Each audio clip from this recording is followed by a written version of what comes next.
आपल्या देशाचे सरन्यायाधीश आदरणीय रमण्णा साहेब, केंद्रीय विधी व न्याय मंत्री किरणजी, सर्वोच्च न्यायालयाचे न्यायमूर्ती आदरणीय उदय ललितजी, न्यायमूर्ती आदरणीय चंद्रचूड साहेब, न्यायमूर्ती आदरणीय गवई साहेब, न्यायमूर्ती आदरणीय अभय ओक साहेब, कराड साहेब तर आपलेच आहेत, मुंबई उच्च न्यायालयाचे मुख्य न्यायमूर्ती आदरणीय दीपंकर दत्तो साहेब, उच्च न्यायालयाचे न्यायमूर्ती श्री सय्यद साहेब, शिंदे साहेब आणि गंगापूरवाला साहेब, पण व्यासपीठावरील सर्वच मान्यवर, सर्व खंडपीठाचे मान्यवर न्यायाधीश, वकील मंडळी आणि जमलेल्या माझ्या बांधवांनो, भगिनींनो आणि मातांनो,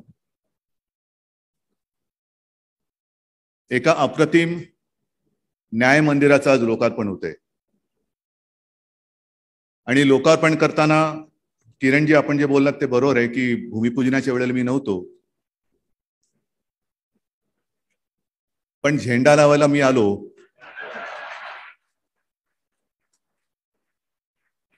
हा एक माझ्यासाठी भाग्याचा क्षण आहे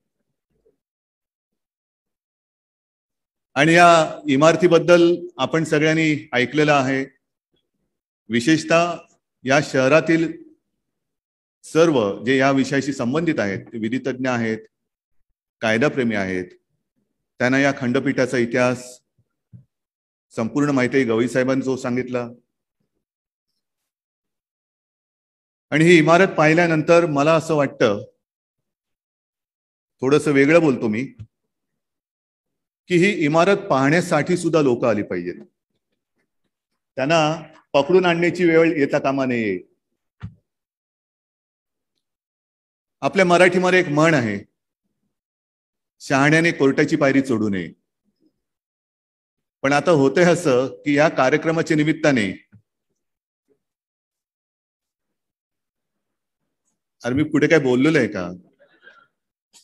या कार्यक्रमाच्या निमित्ताने जे काही येणं जाणं माझं कोर्टामध्ये होत आहे, मी एक गोष्ट अभिमानाने सांगेन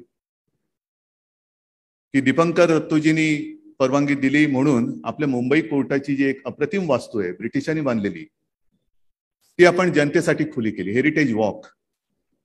लोक येत आहेत, बघून थक्क होत आहेत. मी सुद्धा गेलो होतो, बघून थक्क झालो. आणि ती जी कोर्ट रूम आहे जिथे लोकमान्यांनी एक सिंहगर्जना केली होती की स्वराज्य हा माझा जन्मसिद्ध हक्क आहे आणि तो मिळवणारच, तो मी मिळवणारच, हे बघणं अजूनही गेल्यानंतर रोमांच उभे राहतात की काय घडलं असेल तेव्हा, कसं कोर्ट चाललं असेल, लोकमान्य काय बोलले असेल. एक धाडस पाहिजे. आज मी प्रामाणिकपणाने सांगतो, मी हळूच उदयजींच्या कानात सांगितले की अशा प्रसंगी बोलण्याचं कधी मला बोलण्याची संधी मिळत नाही, पण आज मला तुमच्या सगळ्यांचं नाही म्हटलं तरी एक दडपण आहे. आणि कराड साहेब, असं इकडे व्यासपीठावरती बोलताना दडपण येत असेल तर तिकडे त्या सिंहाने जी गर्जना केली असेल त्या न्यायमूर्तींच्या समोर काय धाडस असेल, काय हिंमत असेल. आणि ह्या वास्तू ज्या आहेत त्या वास्तू त्या चैतन्याने भारलेल्या आहेत. आणि ती जशी वास्तू आहे तसं मी आज आपल्या सर्वांच्या साक्षीने दीपंकरजी आपल्याला वचन देतो. कौन सा वचन? जो आप मेरे पीछे पड़े हैं कि हमें हाईकोर्ट के लिए बिल्डिंग चाहिए, वो सिर्फ आपका नहीं, मेरा भी सपना है आणि ते मी करणारच. आणि तारीख तर आपण ठरवूच, पण मी आदरणीय रमण्णा साहेबांना आजच आमंत्रण देतोय की आपको भी आना होगा भूमिपूजन के लिए. आणि प्रयत्न असा करू की आपल्याच कारकिर्दीत त्याचं उद्घाटन सुद्धा करायचं.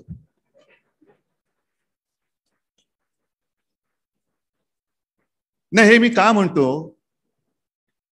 की आता चंद्रचूड साहेबांनी एक बाजू कोर्टाची काय काय चाललेलं आहे, किती केसेस आहेत आणि न्यायमूर्ती किती काम करत असतात, आम्हाला पूर्ण आदर आहे. पण तरी सुद्धा अजूनही न्यायदान प्रक्रियेमध्ये जो काही विलंब होतोय, सर्वसामान्यांना ते भोगावं लागतंय. एक साधारणतः आपण म्हणतो कुठला तरी तो डायलॉग आहे, तारीख पे तारीख, त्याच्यामध्ये सर्वसामान्य पिचला जातोय. आणि आता ही न्यायदानाची जी काही सिस्टीम आहे ती गती पकडते पण ती अधिक गतिमान होण्यासाठी सरकार म्हणून जे काही करता येणं शक्य आहे ते आम्ही केल्याशिवाय राहणार नाही, हे वचन आज मी तुम्हाला देतोय. ते वचन देतो मी तुम्हाला. याचं कारण असं की अनेकदा कोर्टामध्ये जाऊन जाऊन जाऊन आयुष्य निघून जातं, खर्च तर परवडत नाही. आणि हेही गोष्ट खरी आहे ज्याचा उल्लेख आपण केला की 58 सालापासून एक अॅक्युज ॲब्स्कॉन्डिंग आहे. चंद्रचूड साहेब आमच्याकडे तक्रारदारच गायब आहे, तरी पण केस चालू आहे. तक्रारदार गायब, आरोप करून पळून गेला, कुठे गेला कोणाला माहित नाही, पण आरोप केलेत ना मग खणून काढ, खणलं जात आहे, चौकशा सुरू आहेत, धाडसत्र सुरू आहे. पण ही जी काही पद्धत आहे हिला कुठेतरी एक चौकट आणण्याची आज गरज आहे. आणि ज्याचा उल्लेख किरणजी आपण केलात हे खरं आहे की ही एकट्या दुकट्याची जबाबदारी नाहीये. न्यायदान ही केवळ न्यायालयाची जबाबदारी नाही, ही आपल्या सगळ्यांची आहे. टीमवर्क आहे, टीमवर्क. आणि आपल्याकडे आपल्या देशामध्ये जगातली सर्वात मोठी किंवा जगातली सर्वात मोठ्या लोकशाहीपैकी एक आपल्या देशातली लोकशाही आहे. ही लोकशाही काय आहे? जसं हे छप्पर आहे, हे छप्पराला सुद्धा कितीतरी खांब आहेत.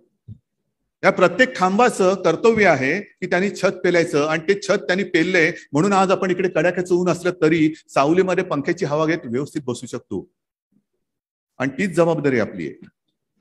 आपण जे म्हणतो की कार्यकारी यंत्रणा, कायदे मंडळ, न्यायपालिका आणि एक चौथा जो स्तंभ आहे तो प्रसिद्धी माध्यम, प्रसार माध्यम. या चारही स्तंभांना हा लोकशाही पेलण्याचं हे कर्तव्य करायचंय. गोवर्धन आहे हा मोठा, लोकशाहीचं गोवर्धन आहे.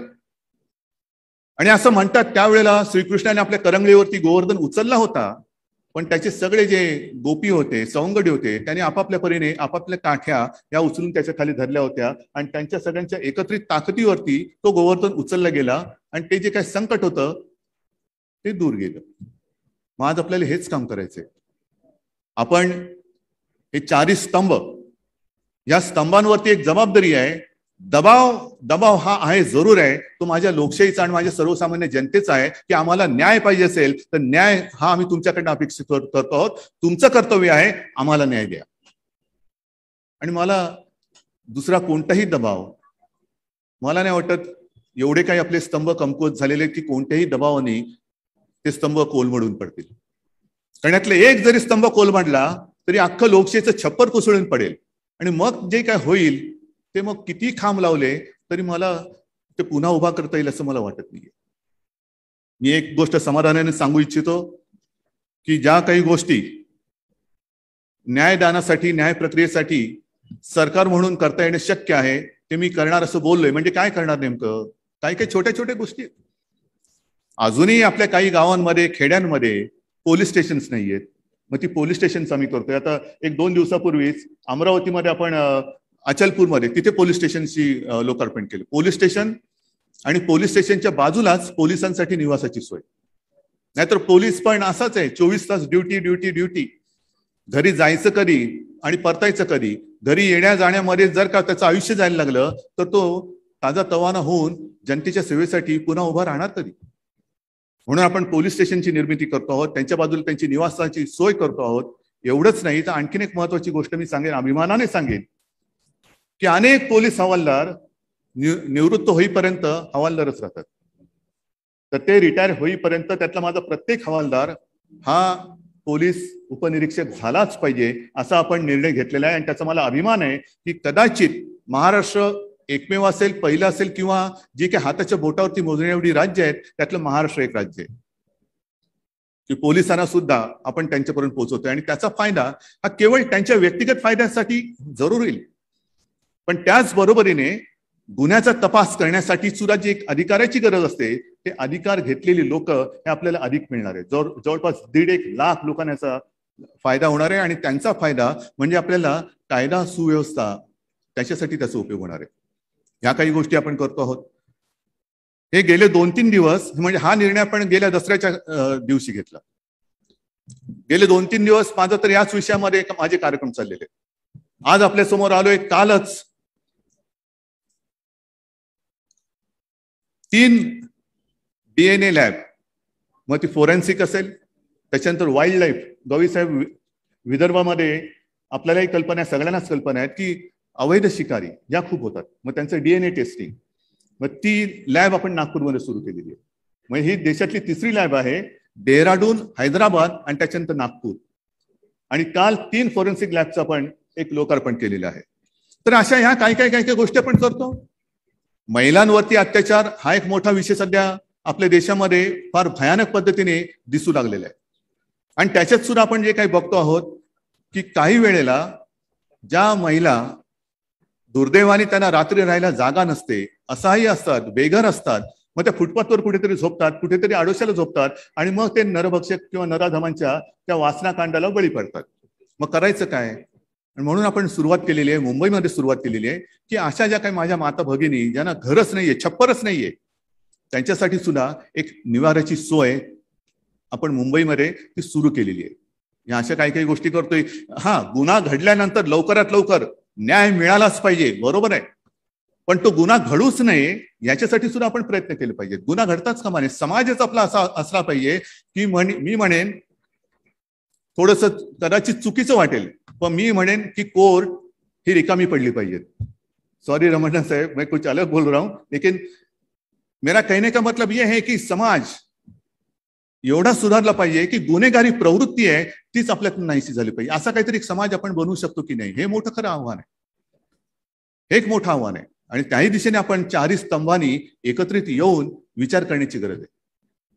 मगासपासून काही वेळेला उल्लेख झाला की आपल्या हा स्वातंत्र्याचा अमृत महोत्सवी हे वर्ष आहे. अमृत महोत्सव म्हणजे 75 वर्ष आपल्या देशाच्या स्वातंत्र्याला या येत्या 15 ऑगस्टला होणार. 75 वर्ष हा मोठा काळ आहे, हा थोडका काळ नाहीये. पिढ्या जातात त्याच्यामध्ये आणि पिढ्या गेलेल्या आहेत. आज सुद्धा काही मोजकी लोक राहिली असतील जे स्वातंत्र्य सैनिक, ज्यांनी त्या स्वातंत्र्याच्या लढ्यामध्ये भाग घेतला होता आणि त्याग केला होता, अशी काही मोजकी लोक राहिले आहेत. नाहीतर ती पिढी सुद्धा संपून गेलेली आहे आणि आता आमची पिढी, पुढची पिढी ही, त्याच्या पुढची पिढी ही आलेली आहे. अमृत महोत्सव झाला, मग आपण चांगला सिम्बॉल त्याचा केलेला आहे. आणखीन काही कार्यक्रम आपण करणार. पण ह्या अमृत महोत्सवी वर्षामध्ये आपण नेमके कुठे आहोत याचा एक विचार करण्याची गरज आहे. अमृत महोत्सव हा जसा एक शब्द आहे, तसा अमृत मंथन हा सुद्धा एक फार महत्वाचा शब्द आहे. अमृत मंथन म्हणजे काय की संपूर्ण समुद्र घुसळून ते अमृत काढलं. तसं मला असं वाटतं की या अमृत महोत्सवाच्या निमित्ताने आपल्या स्वातंत्र्याचं अमृत मंथन करायला काय हरकत आहे? काय नेमकं काय घटनेमध्ये काय लिहिलेलं आहे? जो उल्लेख मी माझ्या दसऱ्याच्या भाषणात केला होता की आपल्या देशाची लोकशाही ही नेमकी काय आहे? संघराज्य आहे का? केंद्र सरकार त्या वेळेला जेव्हा घटना बनत होती आणि ज्या घटनेची शपथ आपण व्यासपीठावरील सगळे घेतो, अगदी माननीय राष्ट्रपतींपासून सगळेजण घेतात, त्या घटनेमध्ये नेमकं लिहिलेलं काय आहे? काय केंद्राला किती अधिकार आहेत, राज्याला किती अधिकार आहेत, राज्याच्या वरती केंद्र सरकार आहे का? आणि मी जी काय माहिती घेतली त्या माहितीनुसार ही घटना जेव्हा बनत होती त्याही वेळेला काही तज्ञांनी हे विषय काढले होते. डॉक्टर बाबासाहेब आंबेडकर, त्यांना प्रश्न विचारले गेले, अहो हे तुम्ही सगळं सांगताय, पण हे केल्यानंतर राज्यांचे अधिकार कुठे आहेत? तुमचं केंद्र सरकारच बॉस होणार. आणि त्यांनी स्वच्छ शब्दात सांगितलं होतं की असं अजिबात होणार नाही. एक मोजके अधिकार जर का सोडले तर केंद्र एवढीच सार्वभौमत्व जे आहे ते राज्यांना देखील आहे. राज्य सुद्धा सार्वभौम आहेत. केंद्र एवढीच त्यांना एक ताकद आहे, अधिकार आहेत. मग हे अधिकार आज आपण वापरतो आहोत का? आपल्या अधिकारावरती गदा येते आहे का? कारण हे मी एवढ्यासाठी सांगतोय की 75 वर्ष झाली, अरे बरं झालं बाबा 75 वर्ष झाली, आता पुढे काय व्हायचं ते होऊ दे, स्वातंत्र्याचं माझं काम झालं नाही. आपल्याला म्हणजे माझ्या पिढीला आणि पुढच्या पिढ्यांना हे स्वातंत्र्य हे आणायचं मिळालेलं आहे. आम्ही काही केलेलं नाहीये त्याच्यासाठी. लढा द्यायचा होता तो आधीच्या पिढीने दिलेला आहे, त्याग करायचं होतं त्या पिढीने केलेला आहे. आम्ही 75 वर्ष झाली म्हणून ते साजरी करतो आहोत. पण हा स्वातंत्र्याचा महोत्सव हा केवळ 75 वर्षासाठी मर्यादित नाही, तो चिरंतन आपल्याला टिकवायचा आहे. चिरंतन म्हणजे कित्येक वर्ष येतील जातील, पण पुन्हा कधी आपल्याला पारतंत्र्य येणार नाही, गुलामगिरी आपल्या नशिबात येऊ नये, हे जर का वाटत असेल तर नम्रपणाने मी एक विनंती करतो की आज सगळे व्यासपीठावरील तज्ञ आहेत, म्हणजे आपल्या सरन्यायाधीश आहेत, देशाचे आणखीन काय पाहिजे, या सगळ्या विधी तज्ञांनी एक देशाला मार्गदर्शन केलं पाहिजे की काय नेमकं स्वातंत्र्याचा अर्थ काय, कोणाला किती अधिकार आहेत. हा तू पदावर आहेस, पण पदावर आहे म्हणजे तुझी मर्जी हा तुझा अधिकार होऊ शकत नाही. तुझा अधिकार वेगळा आणि तुझी मर्जी वेगळी, हे आम्हाला कोणीतरी सांगायला पाहिजे. आम्हाला कोणीतरी सांगायला पाहिजे. आणि म्हणून आज या निमित्ताने थोडंसं मी वेगळं बोललो असेल, पण ते सर्वसामान्यांच्या मनातलं बोललेलं आहे. आणि त्याच्यावरती सुद्धा मला आशा नाही, मला विश्वास आहे की लवकरात लवकर ह्या सगळ्या तज्ञ लोकांकडनं एक प्रकाश पडेल आणि सगळ्यांना एक घटनेची चौकट काय असते ती चौकट, त्या चौकटीत जर का काम केलं तर मला वाटतं समाज, देश हा गुन्हेमुक्त होऊ शकेल. केवळ कायदा पाळला, घटनेमध्ये काय काय सांगितलेले हे एवढं जरी आपण पालन केलं ना तरी सुद्धा आपला देश, त्याची संस्कृती, आपल्यावरचे संस्कार हे केवळ आपण एकमेकात बोलण्यापुरते राहणार नाहीत, तर जगामध्ये त्याची कीर्ती होईल. आणि तो जो काय राहील तो आपल्या अमृत महोत्सवापेक्षाही फार मोठा दिवस असेल. आणि त्या दिवसाची अपेक्षा करून तूर्त मी आपली रजा घेतो. जय हिंद, जय महाराष्ट्र.